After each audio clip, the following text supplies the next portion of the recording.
a mais um vídeo do Descobrindo a Palavra. E no vídeo de hoje vamos falar de um tema. Quem me conhece sabe que eu amo, que eu gosto muito. E não tem como ser diferente. Esse tema me acompanha desde que eu voltei para o caminho do Senhor. Estou falando de missões. E assim, este canal, essa série surgiu com esse propósito, de falar sobre missões. Está mais do que na hora de começarmos a nos aprofundarmos nesse tema. Mas existe muito, queridos, muita coisa para falar sobre missões. Então nós vamos por parte, certo? Hoje vamos começar falando de chamado missionário. Mas por que missionária? Então o tema de missiologia começa falando sobre chamado missionário. Veja bem, porque falar sobre chamado missionário nos remeterá ao que é missões, de fato, e tocará pontos específicos, com o propósito de esclarecer, queridos, o que tem sido distorcido e enfatizado e o que tem sido ignorado por tanto tempo, queridos. Se você se considera cristão e alguém pergunta se você tem chamado missionário, você responde que não tenho chamado missionário. Isso pode significar três coisas, queridos. A primeira, que talvez você tenha um conceito equivocado sobre ser cristão. A segunda, que você provavelmente nunca entendeu ou acabou recebendo um ensinamento distorcido, errado, sobre o que é chamado missionário. Ou a terceira, você não tem ideia realmente, queridos, do que é missões. Mas não se preocupe, aconteceu a mesma coisa comigo. Vamos lá, em Mateus 28, 18, 19 e 20, Jesus disse: portanto, ide e fazei discípulos de todas as nações, batizando-os em nome do Pai, do Filho e do Espírito Santo, e ensinando-os, queridos, a obedecer a tudo o que você tem ordenado. Ok. No que podemos entender, do ponto de vista linguístico e bíblico-teológico, esses dois versículos se tratam de uma ordem, correto? Uma missão dada por Jesus, tá? O que é missão? Missão, queridos, é uma tarefa que deve ser cumprida por alguém, a mando de outra pessoa. É um dever.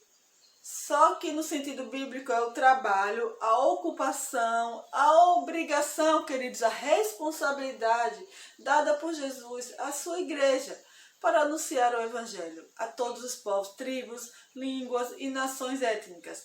É importante falar isso porque essa expressão nações, no versículo, não se refere, queridos, a uma delimitação política geográfica como conhecemos hoje. Jesus não está falando dos 206 países que existem no mundo atualmente.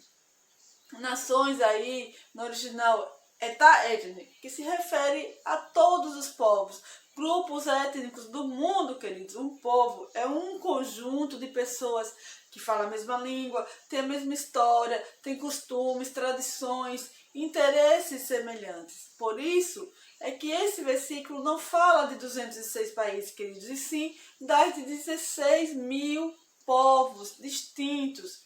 É por isso que o Ide de Jesus expressa a tarefa de evangelização, dada a nós, dada a mim e a você, discípulos dele. É uma missão que a igreja precisa cumprir. Não importa se a igreja é pequena, se é grande, não importa. No fim das contas, queridos, não estamos falando de uma estrutura física, não estamos falando de uma denominação, uma placa denominacional. Escute o que eu vou falar, com muito amor, queridos. O lugar em que você congrega é só um lugar, só uma parte. O lugar que você congrega não representa a totalidade da igreja na terra. O lugar em que você congrega simplesmente, é isso. A igreja de Cristo na terra é formada por pessoas de diferentes lugares, idades, idiomas, culturas. A igreja de Cristo é a noiva de Cristo, é o corpo de Cristo. E é fundamental, queridos, que as pessoas que fazem parte da igreja de Cristo entendam que a missão dada por Jesus, o ID de Jesus, a evangelização mundial, é a responsabilidade de cada um, de cada cristão. Se você é cristão, não pode ignorar isso. Mas, e se eu não tenho chamado missionário? Ok, vamos lá.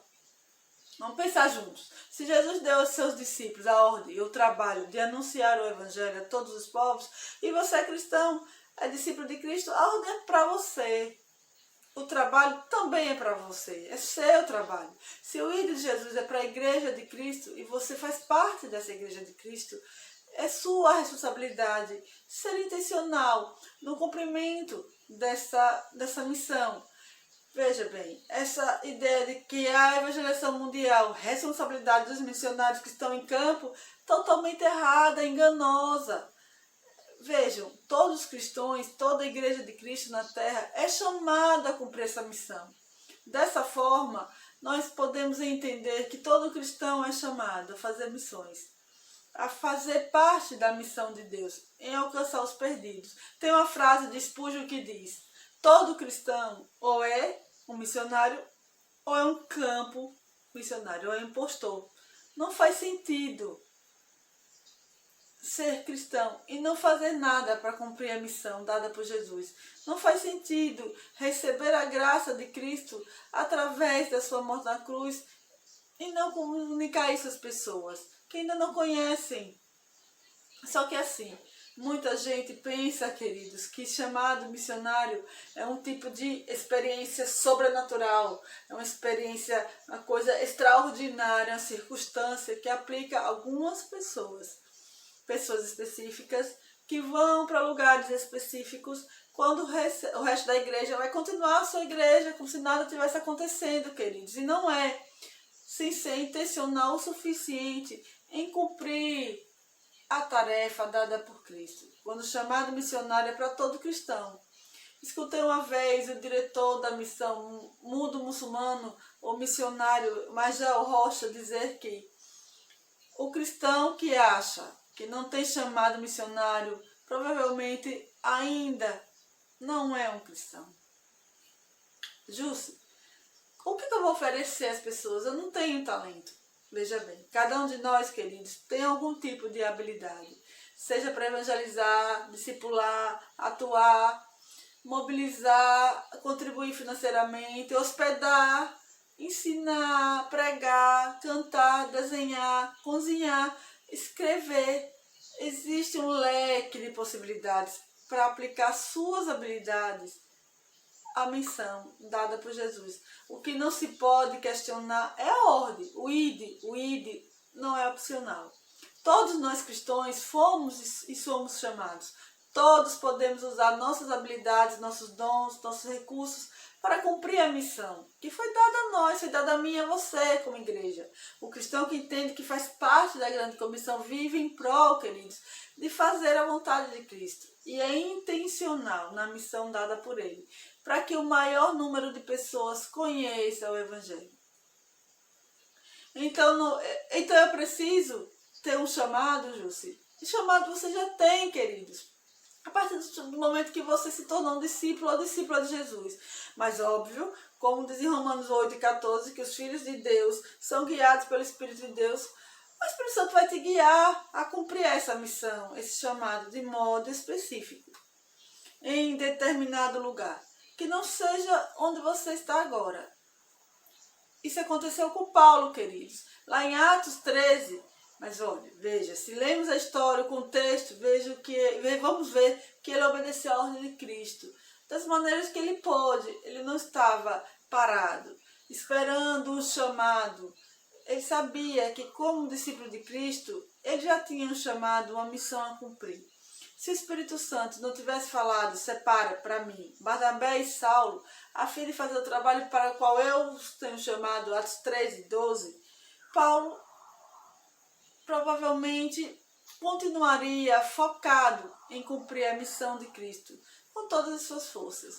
E mesmo depois de ter recebido o chamado específico para ser missionário em campo, nós vemos lá em Atos 16, queridos, que Paulo tentando ir a 3 cidades, vejam, e sendo impedido pelo próprio Espírito Santo antes de receber um direcionamento específico para ir à Macedônia.